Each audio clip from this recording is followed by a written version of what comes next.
ఘోరం అంటే ఘోరం వల్ల నిజం చెప్తా అన్న. అసలు తెలంగాణ వచ్చినాక నేనైతే గిసాంటి సీన్లు ఎన్నడంటే ఎన్నడు చూడలేదు. కాదోల్లా మన తెలంగాణలో ఆడపడుచులను ఎంత మర్యాదగా చూసుకుంటాం, మనం ఎంత గౌరవం ఇస్తాం కదా. అసోంటిది పోలీసులు ఒక అక్కను జుట్టు పట్టి గుంజుకపోయిర్రోల్లా. అగో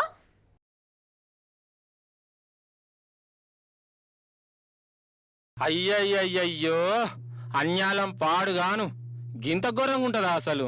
ఛీ, పాపం ఈ అక్కను జుట్టు పట్టుకొని గుంజుకపోతుర్రల్లా కొంచెం అన్న మానవత్వం కనికరం లేకుండా. ఎందుకు జుట్టు పట్టినావు అంటే గిట్లనే ఉంటది అంటుంది ఆ పోలీస్ అక్క. అంటే కాంగ్రెస్ పాలనలో గిట్లనే ఉంటది అన్నట్టు, అంతేనా అక్క? అగో మళ్ళోసారి చూడుర్రి. అదే రాజేంద్రనగర్ వ్యవసాయ యూనివర్సిటీలో హైకోర్టు కట్టుకునేందుకు ప్రభుత్వం జీవో ఇచ్చే కదా.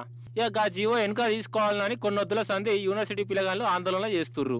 ఇక ఈ అక్క జీవో మీద ఉపన్యాసం కూడా ఇస్తుంది. ఇక అప్పుడే పోలీసు వాళ్ళు వచ్చి ఉపన్యాసాలు నడవాయి అనుకుంటా వాళ్ళ మీద పోయిర్రు. ఇక ఈమె భయంతో నురుకుతుంటే ఆమె ఎంబడి వడి మరీ జుట్టు పట్టుకొని గుంజుకపోయిర్రు. వాళ్ళ ఆగో కింద పడ్డా గానీ కనికరం చూపించలేదు. ఏంది అసలు? నాకైతే ఈ సీన్ చూస్తుంటే 10 ఏళ్ల కిందటి నాటి తెలంగాణ ఉద్యమమే యాదికొచ్చింది. మీరేమనుకున్నా మంచిదే. అప్పుడు కూడా కాంగ్రెస్ ప్రభుత్వమే ఉండే, ఇప్పుడు కాంగ్రెస్ ప్రభుత్వమే. అప్పుడు గిట్లనే యూనివర్సిటీ విద్యార్థి మీద లాఠీ చార్జీలు నడిచినాయి.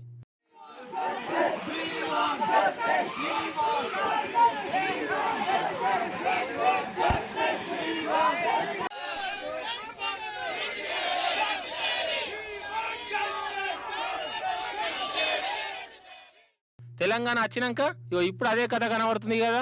అసలు తెలంగాణ వచ్చినాక ఎన్నడన్నా గిసంటి లాఠీ చార్జీలు చూసినావా మనం? విద్యార్థులను గోసపుచ్చుకున్నారని విన్నావా? ఇగో మళ్ళీ ఇప్పుడు గా రోజులు వచ్చినాయని అంటుర్రు కాలేజీ పిల్లగాళ్ళు.